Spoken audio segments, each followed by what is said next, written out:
Hey guys, so I want to take a minute to talk again about the real true public health crisis. And because we do have a public health crisis on our hands, but it's not the virus. And the real public health crisis is not something that anyone is talking about on the mainstream media. You don't hear about it on Fox or CNN or the local news or newspapers. They're not talking about the real true public health crisis, because we do have one on our hands, but it's not what they're talking about. So here's what we know. We know that 94% of the deaths from the virus, and I want to say that cautiously because I don't want to get banned, but 94% of the deaths from the virus are in people that have 2.6 or more comorbidities. And now the data looks more like 4 comorbidities. So that means 94% of the people that die from the virus have 2.5 to 4 chronic diseases. So what's causing that? That's really the underlying problem. Why are people so sick? Because we know the sickest people get the sickest when it comes to the virus. So I did a little research because the real problem is actually metabolic syndrome. So I did some research. I looked on Google, Wikipedia, and through some journals, and I wanted to find out what their definition of metabolic syndrome actually was. And it's staggering. So here's the classic definition. You see the guy with the pudgy belly. So their definition of metabolic syndrome is heart disease and hyperlipidemia and high cholesterol and type 2 diabetes and dementia and cancer and polycystic ovarian syndrome and liver disease. But we know that those are just diseases. Those are symptoms. Those are the end result of having metabolic syndrome over a long period of time. So that's not metabolic syndrome. Those are just effects. That's not the cause.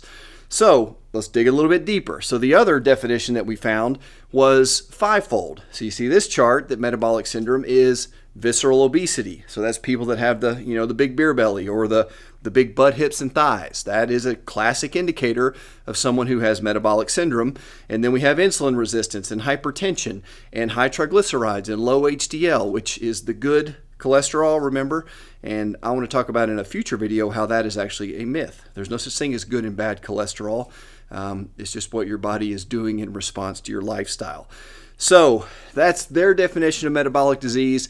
Again, that's a little better, but it still doesn't get to what causes visceral obesity and what causes insulin resistance and hypertension.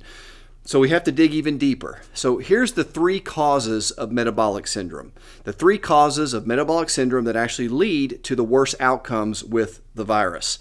So the 3 things are this. They're overconsumption of sugar and carbohydrates, a toxic lifestyle, and a sedentary lifestyle. Those are the 3 underlying causes. And I'm going to go through these in more detail in a later video, but the 3 things we have to be concerned about is overconsumption of carbohydrates and sugar, toxic lifestyle, and sedentary lifestyle. And those things lead to visceral obesity, hypertension, insulin resistance, high triglycerides, low HDL, and then if you have those long enough, then you get things like the diseases of that, which are heart disease, lipid problems, hypertension, diabetes, cancer, dementia, and on and on and on. So we have to start getting to the root cause.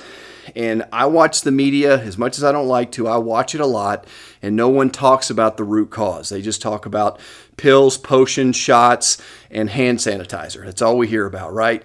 So it's time we start telling people the truth. That's my mission, is to tell people the truth about how to get healthy and take control of their health. And it's not going to come in the form of a pill, potion, or lotion. And these knuckleheads on TV that call themselves doctors, well-meaning, I'm sure, they're either uneducated, they're ignorant, or they're not willing to tell people the truth because, lifestyle change is hard. It's not easy. It's much easier to tell someone to get in line, roll up your sleeve, and put a needle in your arm versus you got to get rid of the beer and the cookies. But I like my beer and cookies. I'll take the shot, right? But that's not the truth. And it's time to start telling people the truth so that they can gain control of their health. So we're going to talk about the 3 causes: the overconsumption of carbohydrates and sugar, the toxic lifestyles we live, and the sedentary lifestyle in our future video. So please stay tuned.